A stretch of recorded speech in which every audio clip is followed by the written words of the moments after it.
Hi everyone, I'm Sarah. And I'm Thomas, and we are here at Frog Pond for the final of our virtual winter trip series.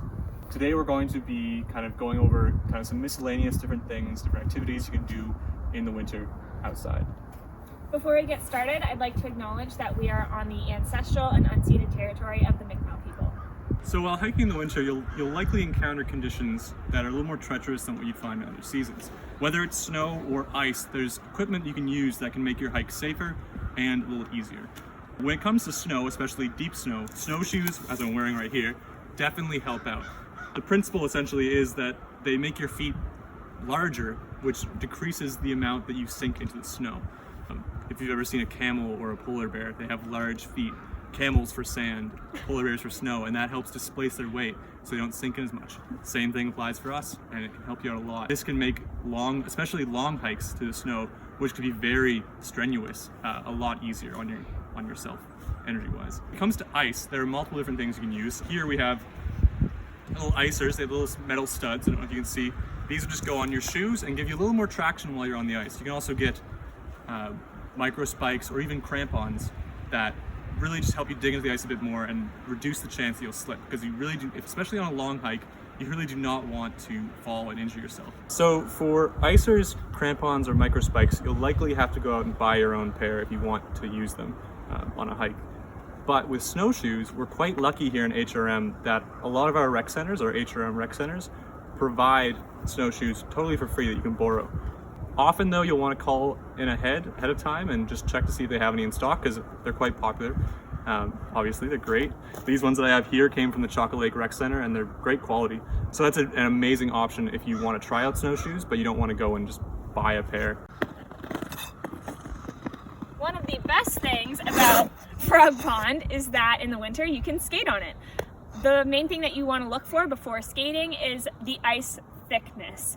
So the city of Halifax recommends having at least 10 centimeters of thickness before doing any activities on the ice. The Red Cross recommends 15, but definitely go for even 20 centimeters if you're looking to have a big group on the ice. If you were wanting to measure the ice, you can use an ice auger, and if you don't have one, you can always try showing up, and if there are other people skating around, chances are somebody there has one and might have measured it.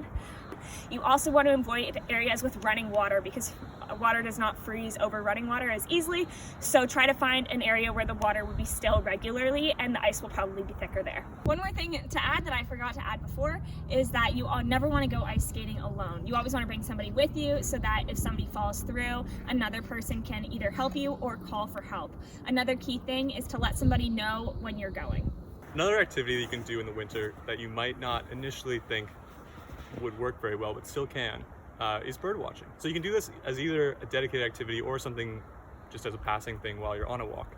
There aren't going to be as many species as you would find this spring or summer when we have many different species here, like warblers and flycatchers and such, breeding, because many of them aren't really big fans of the snow and ice and have flown down south to enjoy the warmer weather. Doesn't mean that there aren't birds still around though. We have chickadees, nuthatches, jays, sparrows, finches, crows, woodpeckers, all sorts of birds that are hardy and tough and totally cool with the winter.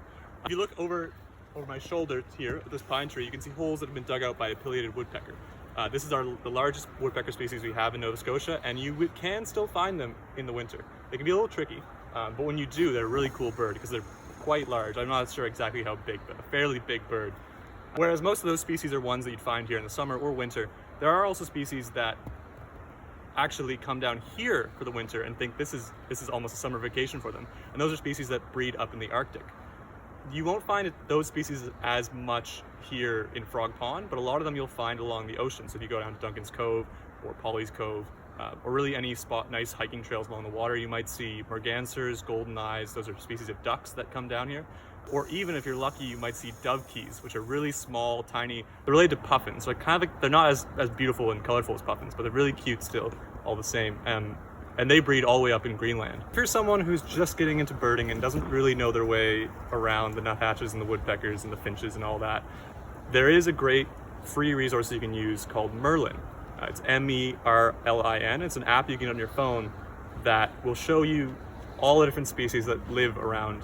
Like you can download different packs. Like you could, if you wanted to, download like a bird pack from like Arizona and see all the birds down there. That wouldn't help you very much around here, but you could. But you probably want to get the pack that is for Eastern Canada, which would show you all the birds that you might see around here. And a really cool feature of Merlin is that not only can you go through it as if you're looking through a field book, you can also get it to sort by what birds are most likely at the time of year that you are currently in. And that is really great for winter, because if you are curious about, is this species one that is still around or not, you can go on there, sort by most likely, and see the ones that are still hanging around or coming down here from the Arctic. So that can be a great resource to use. That's Merlin, M-E-R-L-I-N. Right, so we are all done our hike today at Frog Pond. Thank you for joining us. I hope you guys enjoyed this video and learned about some fun activities that you can do in the winter time. If you decide to come here yourself, keep in mind that it is a fairly easy hike. The paths are gravel. However, in the winter, it does tend to ice over. So if you have icers or microspikes, it's a great time to bring them along. Thank you for tuning into our virtual winter trip series. This is the last of our 3 trips. If you are only tuning into this one and haven't seen our first 2, definitely make sure you check those out. I want to give a big shout out to Taking It Global and the Rising Youth Grant for helping us support this trip series. Just thank you. I hope everyone gets out this winter and enjoys the outdoors.